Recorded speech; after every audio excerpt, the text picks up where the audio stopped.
Welcome to UPSC exam prep. आज है 11 जनवरी 2024 और स्वागत है आपका करंट अफेयर्स न्यूज डिस्कशन में। तो आइए शुरू करते हैं। आज का हमारा पहला आर्टिकल है प्रसादम के बारे में। तो आइए देख लेते हैं।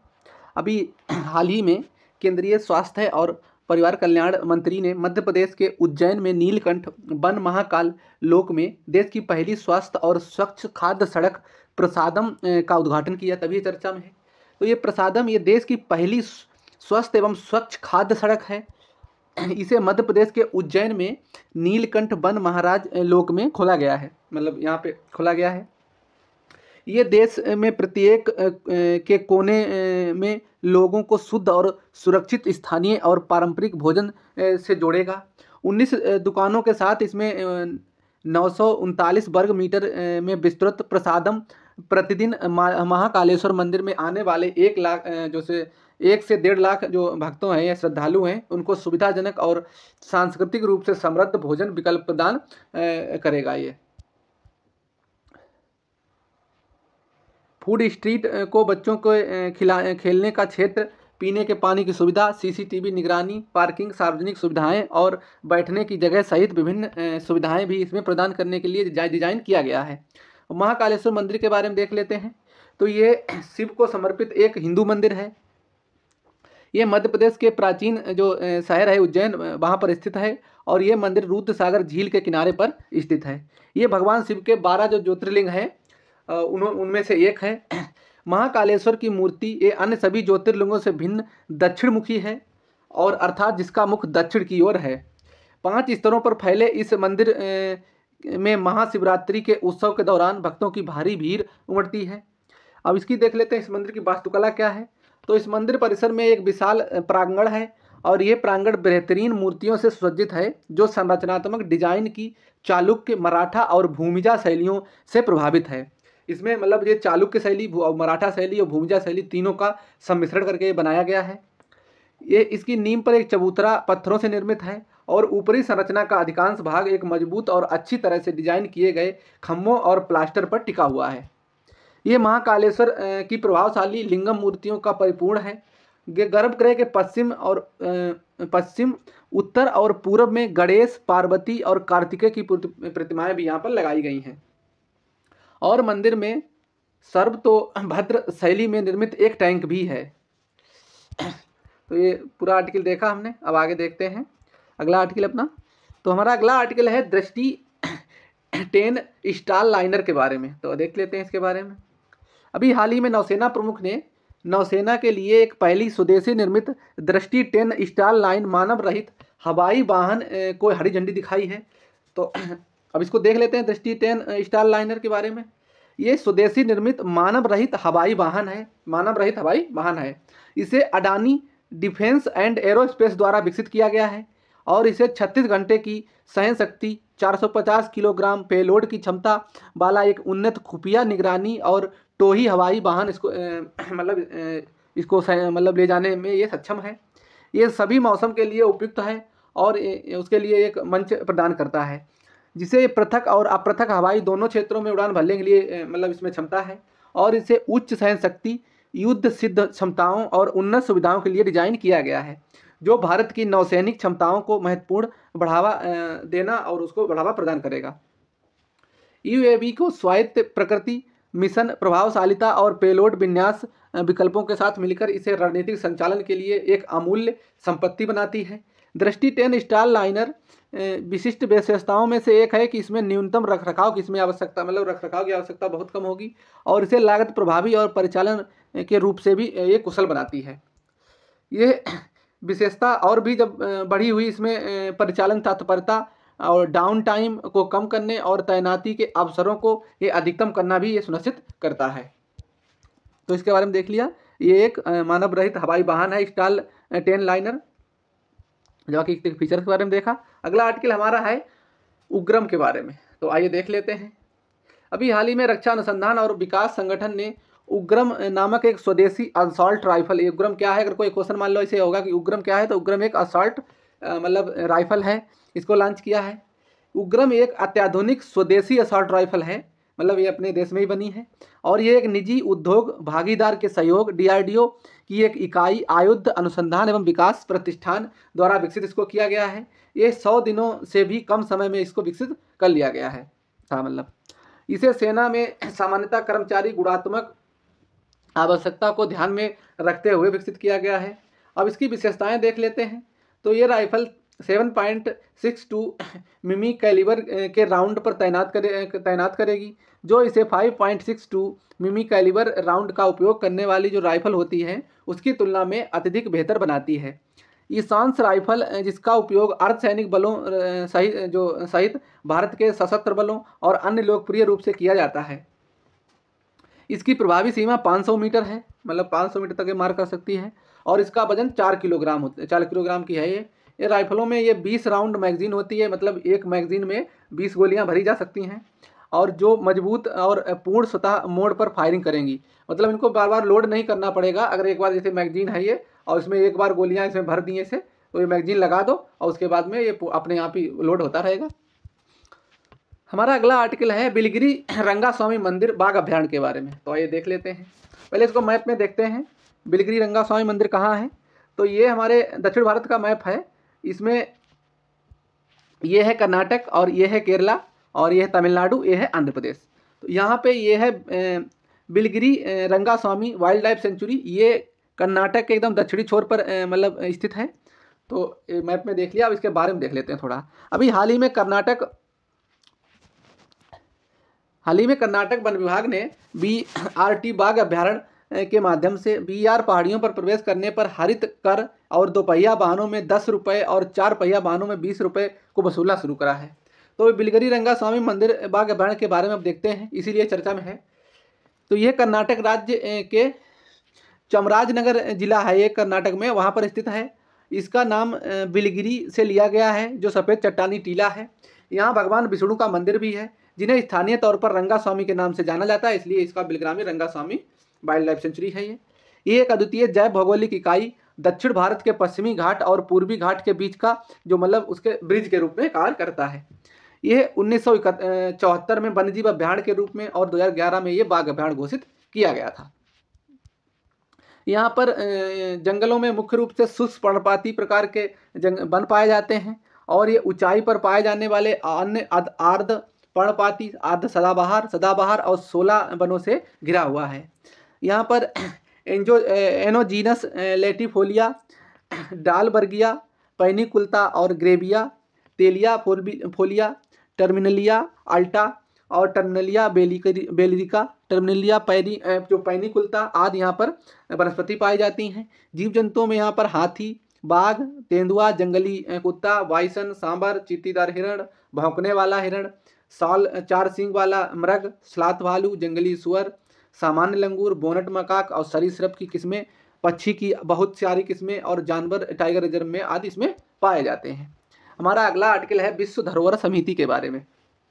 तो आइए देख लेते हैं। एक ऐतिहासिक अभी घटना हुई है, जिसमें भारत ने पहली बार यूनेस्को की विश्व धरोहर समिति के अध्यक्ष के रूप में उसकी बागडोर संभालने के लिए भारत तैयार है। इस बार ये पहली बार होगा कि भारत यूनेस्को जो इसकी विश्व धरोहर की अध्यक्षता करेगा। ये संयुक्त राष्ट्र शैक्षिक, वैज्ञानिक और सांस्कृतिक संगठन की एक समिति है। ये समिति विश्व धरोहर सम्मेलन के कार्यक्रम के लिए जिम्मेदार है, और ये विश्व धरोहर निधि के उपयोग को परिभाषित करती है। ये राज्यों और पार्टियों के अनुरोध पर वित्तीय सहायता भी आवंटित करती है। ये किसी संपत्ति को विश्व धरोहर सूची में शामिल किया गया है या नहीं, इस पर इसका अंतिम अधिकार है। ये अंकित संपत्तियों के संरक्षण की स्थिति पर रिपोर्टों की जांच करता है, और राज्यों की पार्टियों से संपत्ति का उचित प्रबंधन नहीं होने पर कार्रवाई करने के लिए कहता है। ये खतरे में विश्व विरासत की सूची में संपत्तियों को अंकित करने या उनको हटाने का निर्णय लेता है। इसकी संरचना देखते हैं। तो इसमें मतलब इस कन्वेंशन में राज्यों की पार्टियों से 21 प्रतिनिधि इसकी महासभा में चुने गए हुए होते हैं। मतलब ये एक समिति के सदस्य एक कार्यकाल, इसका मतलब इस समिति का जो एक सदस्य है उसका कार्यकाल 6 वर्ष का होता है, और अधिकांश राज्य पार्टियां व अन्य पार्टियों को समिति में रहने के लिए अवसर देने के लिए ये स्वेच्छा पर केवल 4 वर्षों के लिए समिति के सदस्य बनना चुनती है। मतलब कोई अगर स्वेच्छा से कोई पार्टी चाहे तो 4 वर्ष के लिए मतलब 4 वर्ष बाद दूसरा बन जाएगा तो किसी दूसरे को मौका मिल जाता है। विश्व धरोहर समिति ब्यूरो क्या है? तो ये ब्यूरो समिति द्वारा प्रतिवर्ष चुने जाने वाले जो 7 राज्य पार्टियां शामिल हैं, इसमें 1 अध्यक्ष और 5 उपाध्यक्ष और 1 प्रतिवेदक होता है। समिति का ब्यूरो समिति का काम का समन्वय करता है और ये बैठकों की तारीखें, घंटा और कामकाज का क्रय भी मतलब सारा इंतजाम करता है, तय करता है। ये विश्व धरोहर समिति ब्यूरो का काम होता है कि उसका अरेंजमेंट करना, पूरा जो समिति अध्यक्षता वगैरह होती है, मीटिंग वगैरह उसका। हमारा अगला आर्टिकल है राष्ट्रीय भूकंप विज्ञान केंद्र के बारे में, यानी NCS के बारे में। तो आइए देख लेते हैं। नेशनल सेंटर फॉर सेस्मोलॉजी की रिपोर्ट के अनुसार अभी हाल ही में जम्मू कश्मीर के किश्तवाड़ जिले में 3.9 की तीव्रता से भूकंप आया, तो तभी ये चर्चा में है। NCS भूकंप गतिविधि की निगरानी के लिए भारत सरकार की नोडल एजेंसी है और यह देश में भूकंपीय अनुसंधान करती है। ये पृथ्वी विज्ञान मंत्रालय का एक संलग्न कार्यालय है, मतलब पृथ्वी विज्ञान मंत्रालय के अंतर्गत आता है ये। और ये भूकंप स्रोत प्रक्रियाओं और भूकंप सुरक्षित समाज पर उनकी प्रभाव को बेहतर समझ के लिए NCS अपने 24/7 और मतलब 24 घंटे निगरानी करके केंद्र के माध्यम से पूरे देश में भूकंप की गतिविधि की निगरानी करता है। इसे विभिन्न प्रभागों में शामिल हैं, जैसे कि भूकंप की निगरानी की सेवाएं, भूकंप खतरा और उसका जोखिम का आकलन करना, भू भौतिकीय अवलोकन प्रणाली होती है उसका अध्ययन करना, और ये NSN या राष्ट्रीय भूकंपीय नेटवर्क का संचालन रखरखाव करता है। NSN ये देश भर में फैली 153 भूकंपीय वेधशालाएं इसमें शामिल हैं। NSN दिल्ली और उसके आसपास के मतलब 2.5 और उत्तर पूर्व क्षेत्र के लिए 3.0 और प्रायद्वीपीय और अतिरिक्त प्रायद्वीप क्षेत्रों के लिए 3.5 और सीमा पर 4.0 की तीव्रता के भूकंप और उनकी घटनाओं को रिकॉर्ड करने के लिए सक्षम है।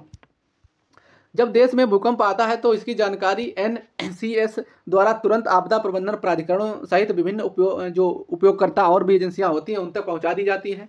और NCS भूकंप के 5 मिनट के भीतर ही भूकंप बुलेटिन के माध्यम से ये जानकारी भी साझा कर देता है। और ये पूरे देश में यदि झटका या झुंड की गतिविधि मतलब देखी जाती है तो उसकी निगरानी भी इसमें शामिल होती है। NCS द्वारा कार्यान्वित एक अन्य महत्वपूर्ण गतिविधि माइक्रो जोनेशन है। यह एक साइट विशिष्ट अध्ययन है जो जमीनी गति विशेषताओं का अधिक यथार्थवादी और विश्वसनीय प्रतिनिधित्व प्रदान करता है। यह भूमि उपयोग और शहरी नियोजन के साथ साथ मौजूदा जो इमारतें हैं उनकी रेट्रोफिटिंग में भी उपयोगी होता है। हमारा अगला आर्टिकल है पेरेग्रीन लैंडर के बारे में। तो आइए देख लेते हैं। ये है इसका चित्र पेरेग्रीन लैंडर का। इसके बारे में देखते हैं। अभी हाल ही में जो पेरेग्रीन चंद्र लैंडर को चंद्रमा का पता लगाने के लिए अगड़ी यात्रा शुरू करने के लिए यूनाइटेड लॉन्च गठबंधन है उसने बाल्कन रॉकेट लॉन्च किया है। इसे वैज्ञानिक उपकरणों और अन्य पेलोड को चंद्रमा की सतह पर ले जाने के लिए एक विशेष रूप से साइनस विस्कोसिटिस है उस क्षेत्र को लक्षित करते हुए डिजाइन किया गया है। ये क्षेत्र जिसे चिपचिपाहट की खाड़ी यानी बे ऑफ स्टिकनेस के रूप में जाना जाता है, ये ओशनस प्रोसेलरम या तूफानी महासागर के पास जो गुरीथीसेन डोम्स के निकट स्थित है ये। और इसका उद्देश्य चंद्रमा पर जल के जो अणु हैं उनका पता लगाना, लैंडर के चारों ओर विकिरण और गैसों को मापना और चंद्र ब्रह्मांड जो ब्रह्मंडल है यानी चंद्रमा की सतह पर जो गैसों की पतली परत है उनका मूल्यांकन करना है। ये मिशन के वैज्ञानिक महत्वाकांक्षी लक्ष्य हैं। तो इसमें चंद्र ब्रह्मंडल है उसका विश्लेषण करेगा और चंद्र रेजोलिथ के तापीय जो गुण हैं और उनके हाइड्रोजन सामग्री का जो आकलन करेगा, चुंबकीय क्षेत्र का अध्ययन करेगा, विकिरण वातावरण की जांच करेगा और उन्नत सौर सारणियों का भी परीक्षण ये करेगा। पेरेग्रीन मिशन 1 ये लगभग 10 पेलोड का परिवहन करेगा और इसका कुल द्रव्यमान क्षमता 90 किलोग्राम है।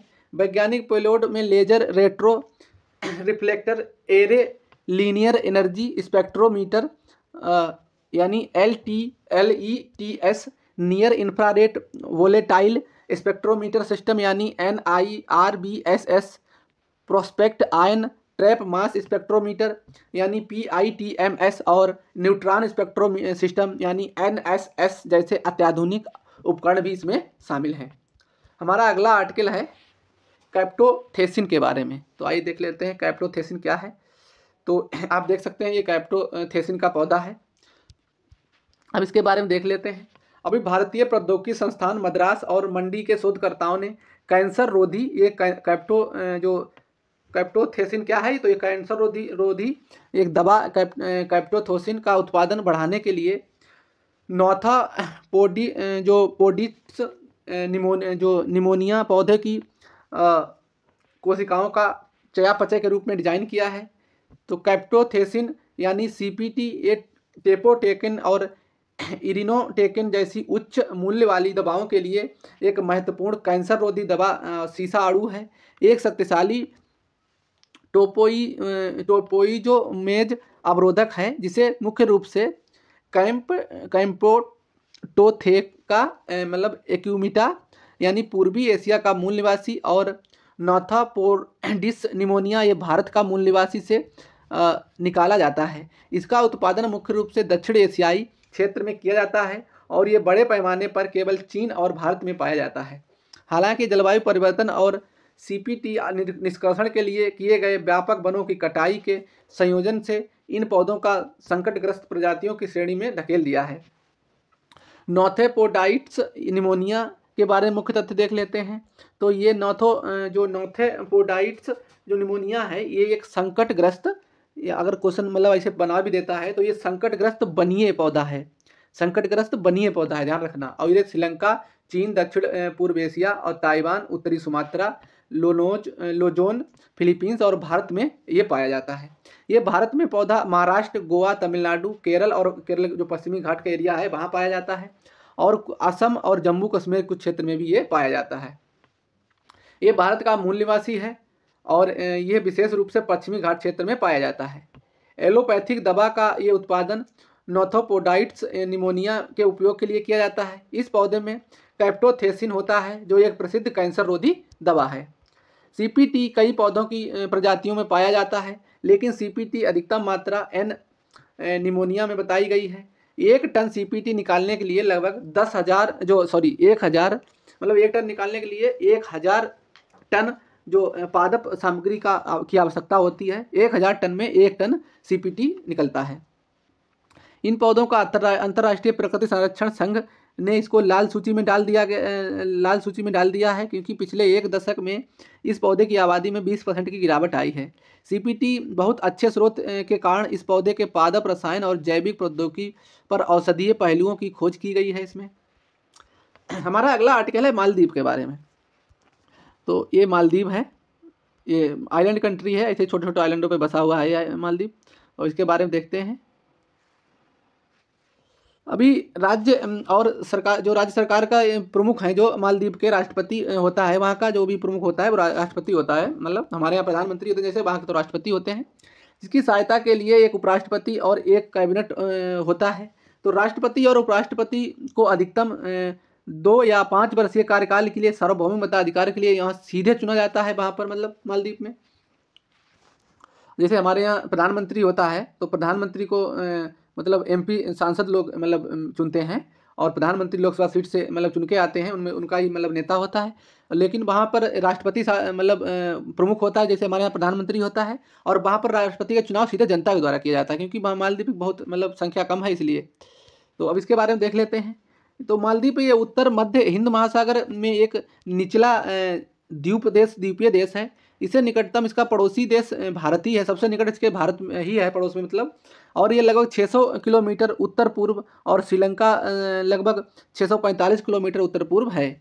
तो इसकी जोग्राफिकल जो लोकेशन देखते हैं तो इसमें लगभग 1200 छोटे छोटे मूंगा द्वीपों से बना है और ये रेत के तटों जिसमें लगभग 200 बसे हुए हैं।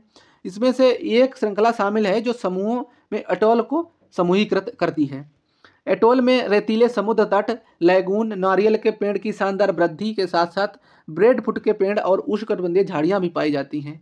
ये द्वीप उत्तर में दक्षिण तक 510 मील यानी 820 किलोमीटर के अधिक और पूर्व से पश्चिम में 80 मतलब से 130 मील तक फैला हुआ है। ये एक मूंगा द्वीप समुद्री तल से लगभग 1.8 मीटर यानी 6 फीट की अधिक ऊंचाई, उससे 6 फीट से अधिक मतलब ऊंचाई इसकी नहीं है, 6 फीट की ऊंचाई है। और इसमें अवरोधक चट्टानें द्वीपों को मानसून में के विनाशकारी प्रभावों से बचाती हैं। इसकी राजधानी मालदीव की मतलब राजधानी माले है। यहाँ पर भाषाएं कौन कौन सी बोली जाती हैं? तो यहाँ पर आधिकारिक भाषा यहाँ पर इंडो यूरोपीय भाषा बोली जाती है, जिसे द्विवेही या मालदीपियन भी कहा जाता है। यहाँ पर अरबी, हिंदी और अंग्रेजी भी बोली जाती है। अर्थव्यवस्था यहाँ की, तो यहाँ मुख्य रूप से यहाँ की अर्थव्यवस्था है जो पर्यटन के ही इर्द गिर्द घूमती है। मतलब इसकी मुख्य रूप से जो भी अर्थव्यवस्था है ये पर्यटन पर ही मतलब पूरी बेस्ड है, क्योंकि यहाँ जो पर्यटन से भी जो भी अर्थव्यवस्था होता है मतलब वही होती है। संवैधानिक ढांचा इसका देखते हैं तो मालदीव का संविधान 2008 में अपनाया गया था, और ये राज्य और सरकार का प्रमुख राष्ट्रपति यहाँ पर दोनों होता है, जैसा कि हमने अभी ऊपर देखा, जिसकी सहायता के लिए एक उपराष्ट्रपति और एक कैबिनेट मंत्री होता है। राष्ट्रपति और उपराष्ट्रपति को अधिकतम दो बार 5 वर्षीय कार्यकाल के लिए सार्वभौमिक मताधिकार के लिए चुना जाता है। मतलब अब इसको मैप में देख लेते हैं मालदीव को। तो ये है मैप हिंद महासागर यानी इंडियन ओशियन का। इसमें ये हमारा प्यारा भारत है, और ये जो आइलैंड कंट्री दिख रही है ये मालदीव है, और यहाँ पे श्रीलंका है। तो इसका लोकेशन देख लिया। अब हम कुछ प्रैक्टिस क्वेश्चन देख लेते हैं जो कल आर्टिकल करवाए थे, आज करवाए हैं। तो उसमें कुछ क्वेश्चन देखते हैं, जैसे कि बिलगिरी रंगास्वामी मंदिर टाइगर रिजर्व कहाँ स्थित है। तो अभी हमने देखा ये कर्नाटक में स्थित है। और दूसरा है क्वेश्चन, अभी हाल ही में समाचारों में देखा गया उपग्रह क्या है। तो उपग्रह क्या है? एक मानव रहित हवाई वाहन है, एक स्वदेशी असॉल्ट राइफल है, एक गश्ती जहाज है, या सतह से हवा में मार करने वाली मिसाइल है। तो उपग्रह है ये एक मानव रहित वाहन है।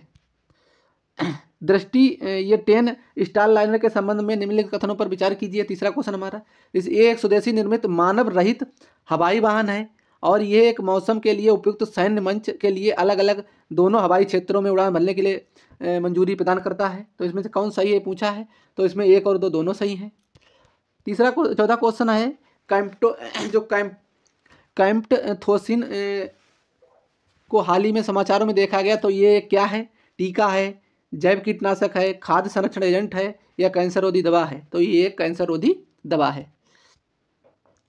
प्रसादम ये भारत की पहली स्वस्थ और स्वच्छ जो खाद्य स्ट्रीट है, जो खाद्य स्ट्रीट बनाई गई है। तो ये हाल ही में कहाँ खोली गई खाद्य स्ट्रीट? तो ये उज्जैन में खोली गई है। इसमें एक करेक्शन करते हैं, इसमें यहाँ पे ये ट्रांसलेट के थ्रू मतलब करते हैं, नोट्स बनाते हैं, ये इंग्लिश से हिंदी में ट्रांसलेट करते हैं, तो कहीं कहीं दिक्कत हो जाती है। तो ये यहाँ पे हमने देखा था भारत की पहली स्वस्थ और स्वच्छ खाद्य, इसमें स्ट्रीट मतलब ये वो जो दुकान होती है इसको स्ट्रीट बोलते हैं ना, तो ट्रांसलेट में सड़क हो गया। तो स्ट्रीट, इसको स्ट्रीट आप कर लेना, थोड़ा ध्यान दे लेना, बाकी तो सही है। ये कभी कभी गलती हो जाती है।